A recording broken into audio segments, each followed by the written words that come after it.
అంటే ఈ ప్రభుత్వం లాగు దడుస్తా ఉన్నది. గడిచిన 4 రోజులుగా శాసనసభ శాసన మండలి సమావేశాల తీరును చూస్తా ఉంటే ప్రభుత్వం ఎంత దుర్మార్గంగా సమర్థంగా ప్రజలకు జవాబు చెప్పలేక ప్రతిపక్షాలు సంధించేటువంటి లేవనెత్తేటువంటి అంశాలకు జవాబుదారి తనం లేక పలాయనం చిత్తగించేటువంటి స్థితికి దిగజారింది.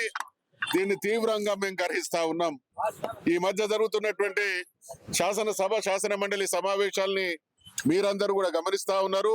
ప్రభుత్వం సాంకేతికంగా తనకు సంబంధించినటువంటి అవసరాలను తీర్చుకోవడానికి సభను వేదికగా ఉపయోగించుకుంటున్నదే తప్ప ప్రజా సమస్యల పరిష్కారానికి చర్చకు సిద్ధంగా లేదు అనేటువంటి విషయం స్పష్టంగా కనబడతా ఉన్నది.